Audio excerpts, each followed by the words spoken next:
नमस्ते everyone.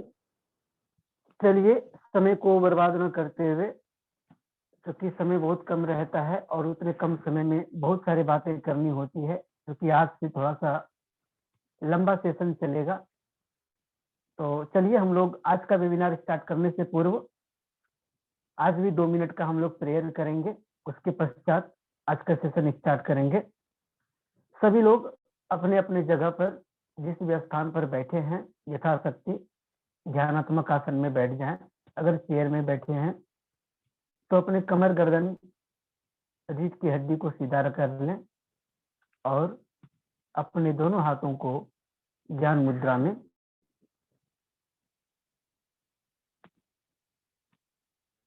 Relax होकर बैठे और अपने आंखों को कोमलता के साथ बंद करेंगे।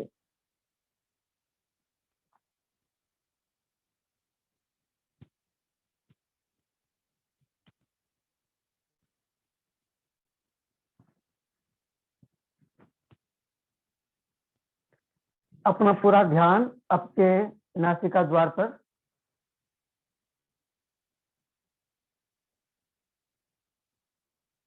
सांसों के साथ छेड़छाड़ नहीं करनी है।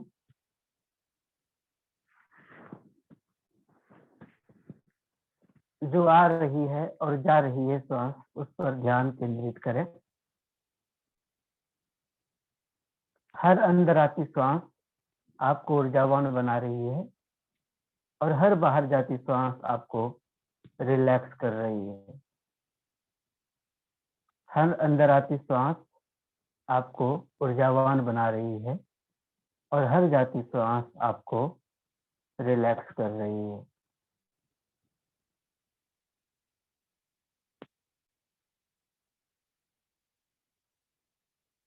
तीन बार लंबे गहरे श्वास के साथ प्रणव ओमकार का उच्चारण करेंगे। हमारे साथ ओमकार का उच्चारण करें। लंबे गहरे श्वास लेंगे।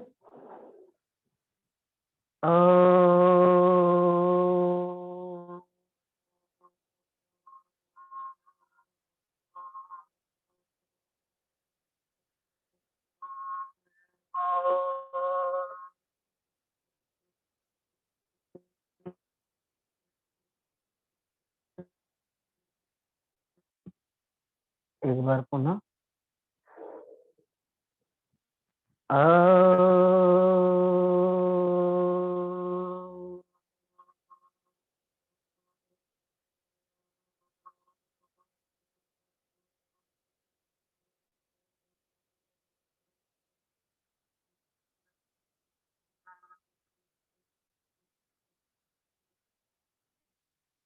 एक बार पुनः।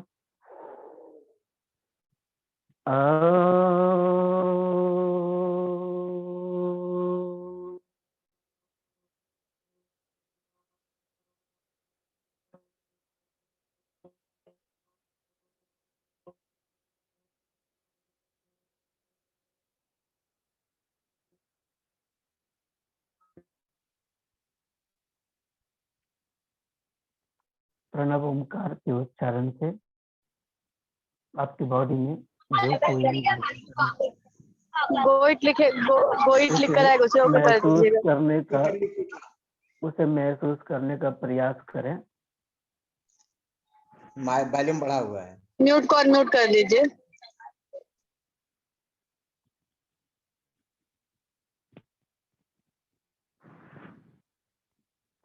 प्रणव ओमकार से आपके जो आसपास के वातावरण में जो भी परिवर्तन आया है उस पर ध्यान केंद्रित करें।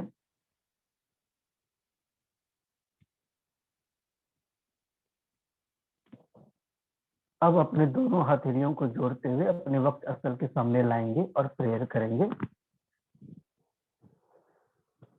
ओम पूर्णमदं पूर्णमिदं पूर्णात् पूर्णमुदच्यते पूर्णस्य पूर्णमादाय पूर्णमेवावशिष्यते। ओम सहनाववतु सहनो भुनक्तु सह वीर्यं करवावहे तेजस्विनावधीतमस्तु तमस्तु मा विद्विषावहै। ओम शांति शांति शांति।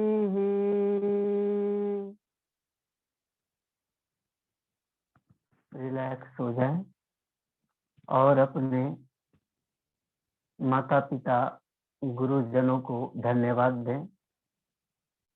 अपने कुल देवता कुल देवी को धन्यवाद।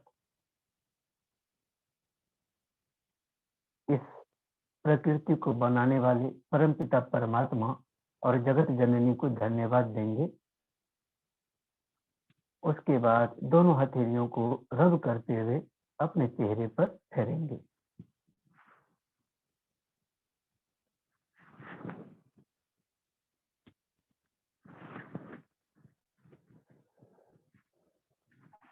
नमस्कार, स्वागत है आप सबों का आज के सेशन में। आज हम लोग रेकी का सीरीज स्टार्ट करने जा रहे हैं। Recce webinar. रेकी नाम आप लोगों ने कहीं ना कहीं सुना होगा। अभी हम एक सेंटेंस बोलेंगे, रेकी आर्ट साइंस या गजब पहेली। क्या है रेकी? रेकी साइंस है या आर्ट है या फिर गजब पहेली है? क्या है रेकी की वास्तविकता? रेकी की यात्रा कब से चली आ रही है? क्या है हकीकत रेकी का? दर्शक मित्रों, हम आगे बढ़ने से पूर्व हम बताना चाहेंगे कि रेकी दो शब्दों से मिलकर के बना है। क्योंकि ये जापानीज टर्म है, जापान से रिडिस्कवर होकर के हम तक पहुंचा है। तो वहां पर रे का मतलब होता है सर्वव्यापी, सार्वभौमिक, और की का मतलब जीवन शक्ति अर्थात ऊर्जा, प्राण शक्ति।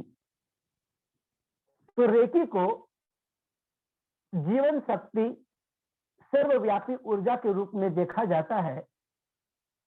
और उसी को अगर हम अपने संस्कृति से देखें तो रे अर्थात ईश्वरीय ऊर्जा, की का मतलब प्राण ऊर्जा। ईश्वरीय ऊर्जा और प्राण ऊर्जा का संतुलन जो हम करते हैं अपने अंदर, क्योंकि प्राण ऊर्जा तो हमारे प्राणिक बॉडी में हमेशा बहती रहती है। लेकिन क्या होता है कि प्राणों का बहाव कभी कभी ऊपर नीचे, कम नीच होता रहता है, जिसके वजह से अन्य कई समस्याएं से हम लोग घिर जाते हैं। तो जो प्राण ऊर्जा है, प्राण ऊर्जा को ही की कहा गया है जापानी टर्म में। और रे का मतलब सर्वव्यापी ऊर्जा से लिया गया है, जीवन शक्ति से लिया गया है। रेकी का इतिहास, उससे पूर्व रेकी हमें क्यों करनी चाहिए, रेकी का सीमा क्या है, रेकी किन समस्याओं में ज्यादा असरदार है और रेकी की क्या उपयोगिता है। तो रेकी की सीमा की अगर हम बात करें तो रेकी की कोई सीमा नहीं है, यह असीमित है। क्यों? क्योंकि यह ऊर्जा से उपचार करने की एक पद्धति है। जो ऊर्जा आप घर बैठे पूरे ब्रह्मांड को हील कर सकते हैं। तो इसकी कोई सीमा नहीं। दूसरा, किन समस्याओं में या कहां तक ये असरदार कर सकती है, क्योंकि रेकी आपके ऑरा को ट्रीट करता है। ये ऑरोपैथी के शब्दों में रखा गया है। ये आपका ऊर्जा से चिकित्सा करता है। तो हर प्रकार की डिजीज, फिजिकल, मेंटल, इमोशनल, हर प्रकार के समस्याओं के समाधान में रेकी का प्रयोग किया जाता है। एवं केवल समस्याओं का नहीं, अपितु आप अपने अच्छे काम को बनाने हेतु आप जो भी कर्म करने जा रहे हैं या जहां भी जा रहे हैं या जो भी कार्य करेंगे वो कार्य अच्छे से हो जाए, उसके लिए भी आप रेकी शक्ति का आवाहन आप कर सकते हैं। रेकी को हम लोग माँ कहते हैं। कोई और माँ कहे अथवा ना कहे, लेकिन हम जिस दृष्टिकोण से रेकी को देखते हैं वो हम माँ के स्वरूप में देखते हैं। क्यों? रे ईश्वरीय शक्ति, सर्वव्यापी ऊर्जा की, सर्वव्यापी और जीवन शक्ति। तो पूछो समस्त संसार में जीवन शक्ति जो प्राण ऊर्जा है वो किसकी ऊर्जा है? तो माँ प्रकृति की ही ऊर्जा है। माँ प्रकृति अर्थात कौन? तो साक्षात महाकाली। तो रेकी को हम माँ स्वरूप में देखते हैं, अतः जब भी हम रेकी का आवाहन करते हैं तो माँ स्वरूप में ही आवाहन करते हैं, खुद को उनका पुत्र ही मानते हैं और इसी ही भाव के साथ उनका आवाहन किया जाता है।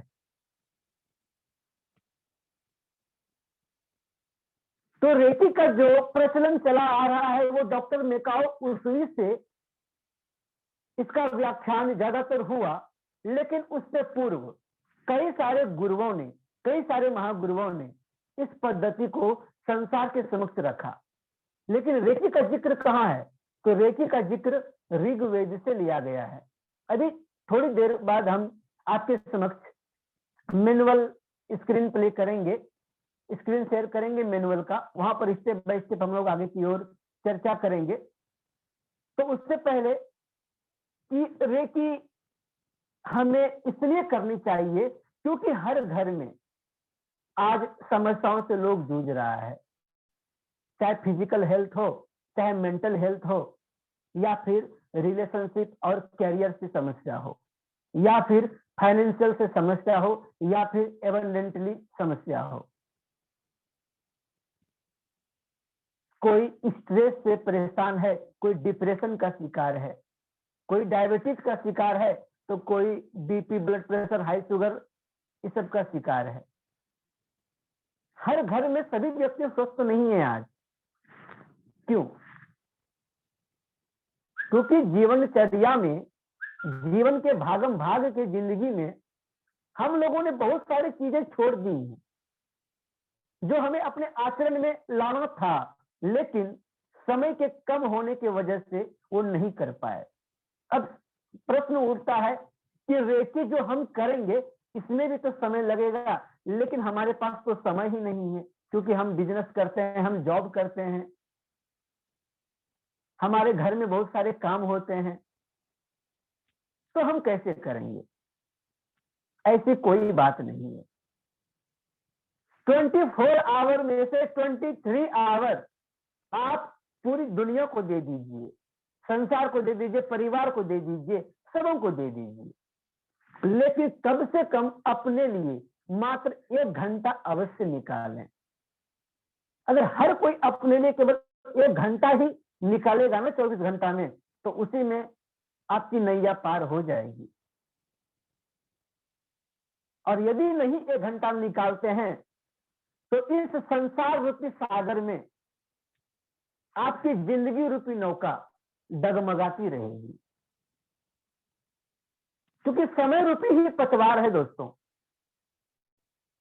जब आपके पास पतवार रहेगा ही नहीं, आप अपने नौका को कैसे किनारे लगाएंगे? तो समय ही यह पतवार है।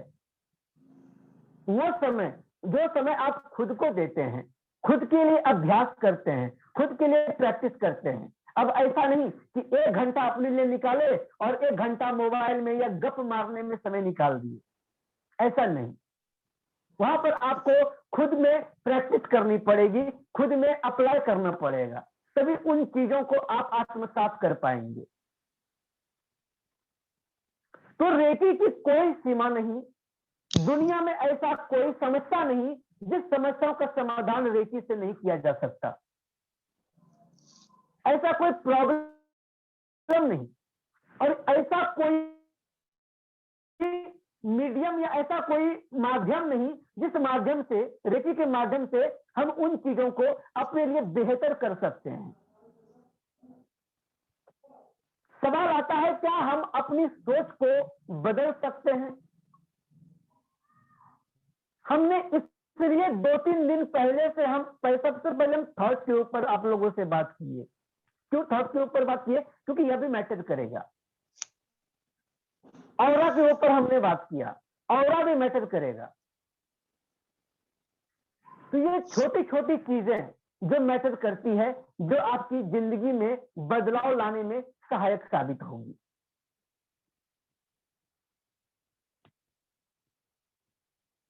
नॉर्मली वेदों में क्या कहा गया है कि हाथ सर्व औषध से युक्त है, हाथ सर्व औषध से युक्त है, और दूसरा भगवान। दुनिया में दो ही चीजें हैं जो सबसे महान हैं, पहला ईश्वर और दूसरा आपका स्पर्श। हमारा स्पर्श सुखद महान है, क्यों? क्योंकि हम बचपन से फील करते आ रहे हैं। जब बच्चा रोता है, जब माँ प्यार से सहला के स्पर्श करती है, बच्चा चुप हो जाता है। क्या हो जाता है ऐसा?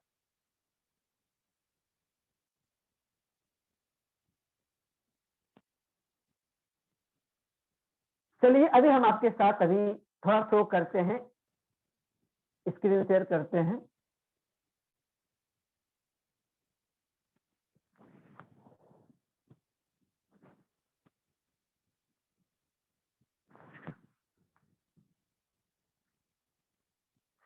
आपके समक्ष शो हो रहा है, कोई एक बताएं। ऋग्वेद में रेखी, हाँ जी हो रहा है।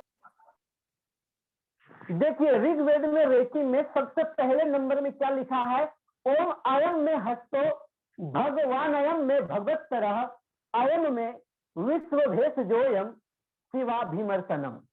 अर्थात भाग्यशाली हाथ मेरा, दूसरा भगवान है, हाथ औषध युक्त है, यह स्पर्श सुखद महान है। दूसरे लाइन में क्या लिखा है?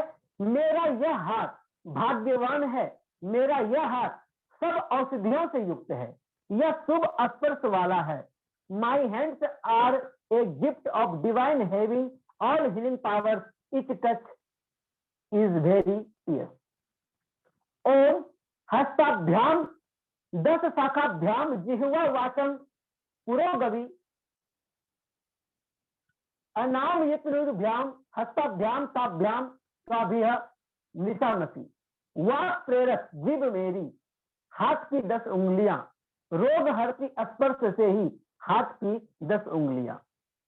आप सभी लोगों को पता होगा, आयुर्वेद हो या एक्यूप्रेशर हो, इसमें से बताया जाता है कि जो हमारा 5 फिंगर्स हैं वो 5 एलिमेंट को रिप्रेजेंट करता है।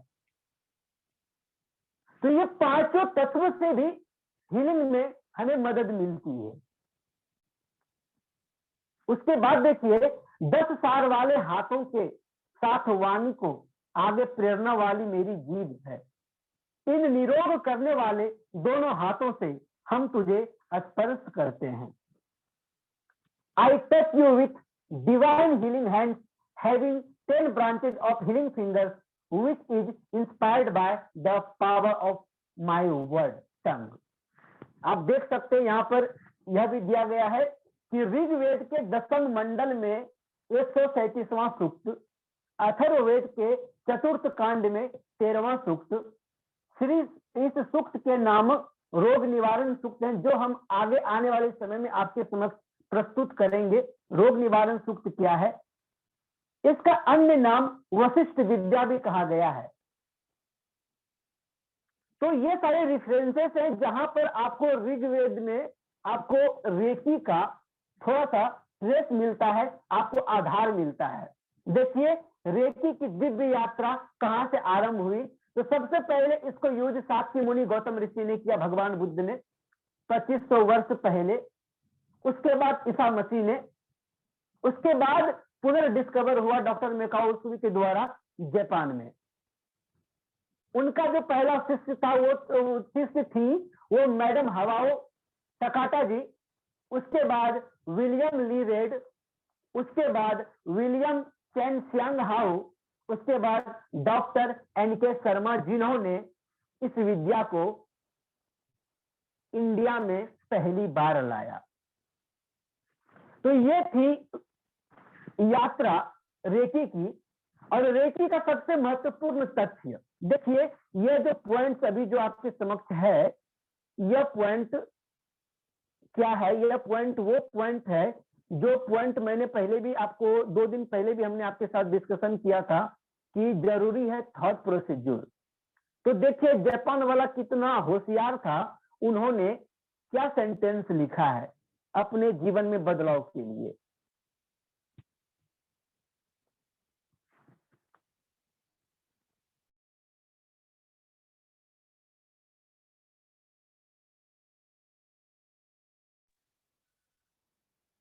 रेकी के 5 सिद्धांत क्या लिखा है कि केवल आज के दिन में क्रोध नहीं करूंगा, केवल आज के दिन में चिंता नहीं करूंगा, केवल आज के दिन में अपना कार्य ईमानदारी से करूंगा, केवल आज हर पल मैं कुदरत कृपा का आभार मानूंगा और सब स्वीकार करूंगा, केवल आज के दिन में हर जीव को प्रेम व आदर करूंगा। ये 5 सेंटेंस ये रेकी का आधार है। ये केवल सिद्धांत ही नहीं, ये केवल बोलना नहीं है, इसको अपने जीवन में अपने आचरण में उतारना है।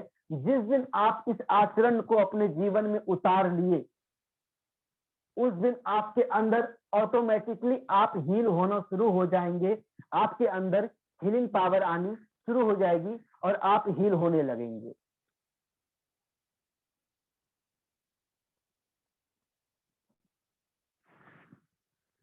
तो ये 5 सेंटेंस जो रेकी के 5 प्रिंसिपल्स हैं, ये 5 प्रिंसिपल्स यही है कि हम कल का हम जिम्मेदारी मान लीजिए नहीं उठा सकते। अगर हम आज संकल्प लिए, कल हमारे साथ कोई घटना हो जाती है तो वहां पर हो सकता है कि हम क्रोध पर नियंत्रण ना कर पाए। हो सकता है कि कोई व्यक्ति से मिले जिसके साथ हमको ईमानदारी को छोड़ना पड़ जाए। ऐसे कई सारी स्थितियां आ सकती है। तो इसलिए जापानीज लोग थोड़ा होशियार थे, इसलिए उन्होंने दूसरे दिन का बात नहीं किया, बोला केवल आज के लिए, यानी कि प्रेजेंट मूवमेंट में। आज जो हम सवेरे से लेकर के रात्रि तक का जो समय बिताएंगे, इसी समय में हमें अपने आप में रहना है, एक सैद्धांतिक रूप में रहना है, एक सकारात्मक विचार के साथ रहनी है। रेकी आपकी मदद करती है, आपको हीलिंग करने में मदद करती है, लेकिन सर्वप्रथम हीलिंग आपकी कहां से होगी? तो आपके विचारों से होगी, आपके कर्मों से होगी। 2 दिन से हम यही बताने का प्रयास कर रहे हैं कि अफर्मेशन, जो आपका विचार है, जो आपकी सोच है, वही आपके कल को डिसाइड करेगा। आज की सोच वो कल आप पर रिटर्न होकर के आएगा। तो यदि आप एक रेकी साधक हैं, यदि आप एक रेकी प्रैक्टिशनर हैं, यदि आपने अपने विचारों में शुद्धता ला लिया, तो फिर आपसे बेहतरीन हीलिंग करने वाला संसार में कोई दूसरा नहीं हो सकता। हमने केवल divine magic begin just now, divine magic begin just now केवल बोल करके हमने हील किया है लोगों को, कोई ऊर्जा नहीं दिया हमने। बस हमने यह भाव रखा कि ये अमुक व्यक्ति है, इनको हीलिंग करनी है, इनको हील होनी है, परमात्मा इन्हें हील करेंगे। बस यही कहा, divine magic begin just now, just now. अभी दिव्यतम ऊर्जा का संचार होगा और वो व्यक्ति हील हो जाएगा, और वो व्यक्ति हील हो गया। तो केवल आप अपने थॉट से भी लोगों को हील कर सकते हैं। एक पॉइंट है कि आप जो बोते हैं ना, आप वही फसल काटते हैं। ठीक उसी प्रकार आप जो देते हैं संसार को, जो आप देंगे वही कई गुना मल्टीप्लाई होकर के आप पर रिटर्न होता है। अगर आप प्यार बांटेंगे तो लोग आपसे प्यार करेंगे, अगर आप नफरत बांटेंगे तो लोग आपसे नफरत करेंगे। अगर आप सकारात्मक विचारों का सैलाब लाएंगे अपने मस्तिष्क में, तो सकारात्मकता आपकी ओर चल करके आएगी। अगर आप खुद ने अपने माइंड में ही नकारात्मकता को लाकर रख लिया है, बैठा करके रख लिया है, तो चारों ओर से आपके समक्ष केवल और केवल नकारात्मकता ही आएगी।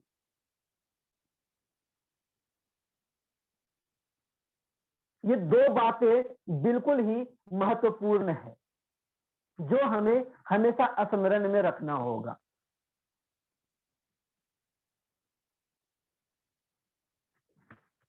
रेकी की एक खास बात और हम बताते हैं आप लोगों को। रेकी केवल, रेकी में एक शब्द कहा गया है कि रेकी केवल प्यासे को ही पिलाना है। क्यों?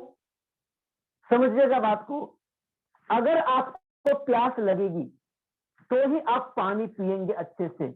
अगर आपको प्यास नहीं लगी है, अगर हम आपको जबरदस्ती पानी देंगे तो आप नहीं पिएंगे। तो रेकी को शेयर उसी के साथ करनी है। रेकी हीलिंग उन्हीं को देनी है जिनको सच में प्यास लगी है, जो सच में चाहते हैं अनुभव करना। नहीं तो पता है कि जब जिनको प्यास नहीं लगेगी, जब आप उनको हीलिंग करेंगे या उनको आप सिखाने का प्रयास करेंगे तो बोलेगा हमको तो ऊर्जा फील ही नहीं हो रहा है। और ऊर्जा फील करना कोई बड़ी बात नहीं है। नॉर्मली आप यह अनुभव करें कि मेरे दोनों हाथों से प्राण ऊर्जा बह रही है। एक काल्पनिक बॉल बनाएंगे आप और हल्का सा आगे पीछे करते रहें, देखेंगे कि खुद ब खुद आपके दोनों हाथों में दबाव अनुभव शुरू हो गया है। क्यों? लेफ्ट हैंड रिसीवर है और राइट हैंड डोनर है। लेफ्ट हैंड से परमात्मा से हम ऊर्जा रिसीव करते हैं और इसी ऊर्जा को अपने हैंड के माध्यम से अपने ऊर्जा धारा से जोड़ते हैं और उसी ऊर्जा धारा से चार्ज होकर के और ऊर्जान्वित होकर के वो ऊर्जा हमारे राइट हैंड से पास होती है। तो इस हैंड से ऊर्जा इस हैंड में देंगे और ये ऊर्जा इस हैंड में रिफ्लेक्ट करेगा। जस्ट लाइक समझ लीजिए कि एक नॉर्थ पोल है मैग्नेट का तो दूसरा साउथ पोल है। अगर एक धनात्मक है तो दूसरा ऋणात्मक है, अगर एक पॉजिटिव है तो दूसरा निगेटिव है, एक सूर्य है तो दूसरा चंद्र है।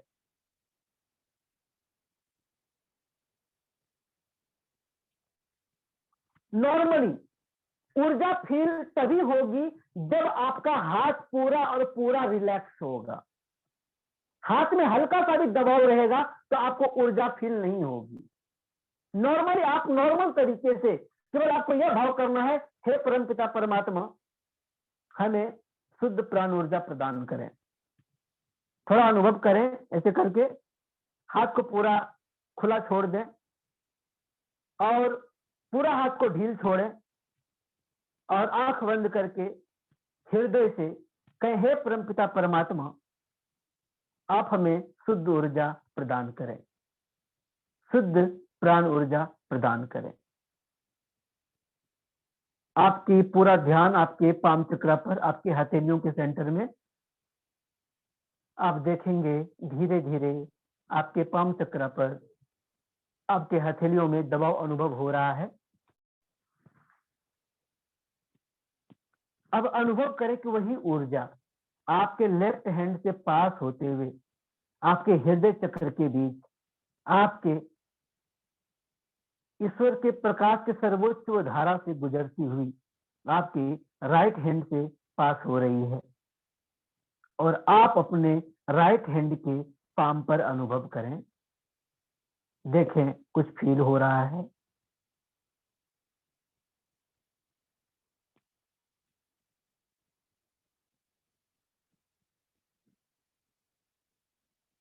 जब आपको हाथों में ऊर्जा फील होनी शुरू हो जाए, जब आपको ऐसा लगे कि मेरे राइट हैंड से ऊर्जा पास हो रही है, तब दोनों हाथों को अपने हृदय चक्र के बीचों बीच ले आए। अब थोड़ा सा अपने दोनों हाथों को धीरे धीरे आगे पीछे करेंगे, धीरे धीरे।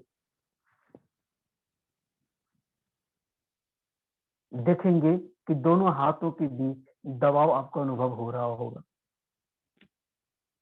धीरे धीरे करना है, तेजी से अगर आप करेंगे तो आपको अनुभव नहीं होगा, क्योंकि ये ऊर्जा का छोटा ऊर्जा पिंड है, इसलिए धीरे धीरे अनुभव करनी पड़ेगी। आपके दोनों हाथों में गर्माहट हो सकता है आपके हाथों से पसीना आने लगे।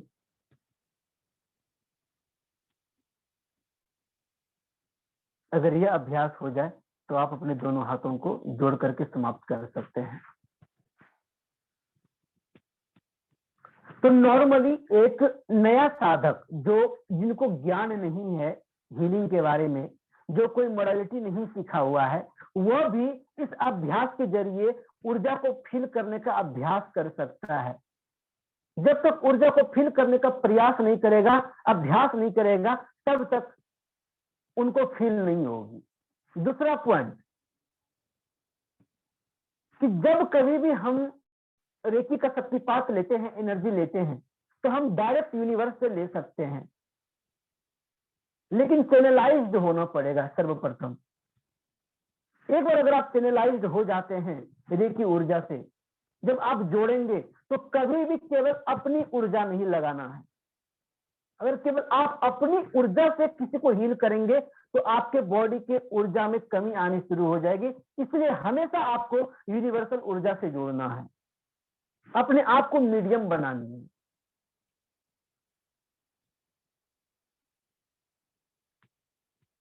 रेकी हीलिंग में हम स्पर्श करके हील करते हैं, समय लगता है, लेकिन सपोज किसी को ज्यादा पेन हो रहा है या किसी को ज्यादा तकलीफ है, तो ठीक इसी प्रकार से सी बॉल का प्रैक्टिस करते हैं, अर्थात प्राण ऊर्जा बॉल का हम प्रैक्टिस करते हैं। क्या प्रैक्टिस करते हैं? तो परमात्मा से ऊर्जा लेते हैं, रेकी माँ का आवाहन करते हैं, और ऊर्जा जब पास होने लगती है तो इस ऊर्जा को एक गोलाकार ऊर्जा के रूप में हम अनुभव करने का प्रयास करते हैं। और ये अभ्यास लगभग 15 से 20 मिनट करनी होती है। जब हाथों में पूरी तरीके से गर्मी और हाथों में ऊर्जा का पास होने शुरू हो जाती है, अनुभव होनी शुरू हो जाती है, तब उसी ऊर्जा को अफेक्टेड जगह पर हम लगा देते हैं, तो वहां पर इंस्टेंट रिलीफ मिलनी शुरू हो जाती है। तो ये थे रेकी के कुछ मूल तथ्य। हम कल रेकी के सिलेबस में, कल हम लोग ऑरा के ऊपर बात करेंगे। कल हम लोग जानेंगे कि ऑरिक बॉडी के 7 लेयर कौन कौन से हैं, कैसे हम अपने ऑरा को फील कर सकते हैं। जी हाँ, आप लोग लाइव जूम पर ही आप अपने ऑरा को चेक कर पाएंगे कि आपका ऑरा स्ट्रांग है या कमजोर है।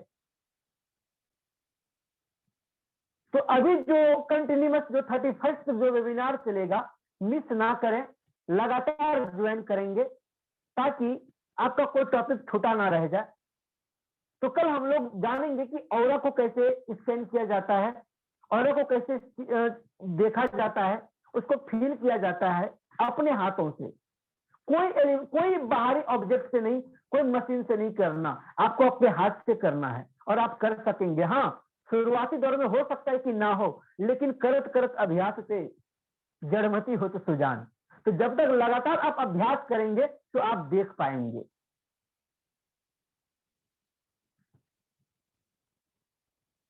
कोई प्रश्नोत्तरी सेशन यदि है तो आप लोग पुनः एक बार फिर से सेम लिंक से ज्वाइन करेंगे, अदरवाइज हम लोग फिर आज के वेबिनार को यहीं पर समाप्त करेंगे। क्योंकि ज्यादा वक्त नहीं लगाना है, मात्र 40 मिनट की लेनी है, क्योंकि सभी लोगों को घर में अपने अपने काम होते हैं। तो अभी 31 तक, आज 24 है, अभी और भी हमारे पास 7 डेज अभी और हैं, तो अभी हम लोग कंटिन्यू करेंगे। और अभी जो सत्र चलेगा रेकी के 3 सत्र के बाद, उसके बाद हम लोग आएंगे एंजल ब्लेसिंग के ऊपर, देवदूत के ऊपर आएंगे। देवदूत के ऊपर इसलिए आएंगे कि ऐसे ऐसे पूरे ब्रह्मांड में कौन कौन सी शक्तियां हैं जो केवल हमारे लिए बनी है, आपके लिए बनी है, और वो जाने अनजाने में आपकी हेल्प कर रहा है। और यदि आप पुकारेंगे तो वो आपको अनुभव भी कराएंगे। ऐसे कौन कौन सी शक्तियां हैं, तो इसके ऊपर भी हम लोग डिस्कशन करेंगे। उसके बाद जो मूल टॉपिक है, 1 मिनट, हाँ, आप लोग पुनः ज्वाइन जरूर कीजिएगा, क्योंकि डायमंड डायरी के बारे में जो हमने प्रैक्टिस करवाया था आप लोगों को, डायमंड डायरी का हमने फ्रंट के 3 पेज जो मेरे डायमंड डायरी है, उसका हमने आप लोगों को इमेज तो ऑलरेडी भेज दिया है ग्रुप में।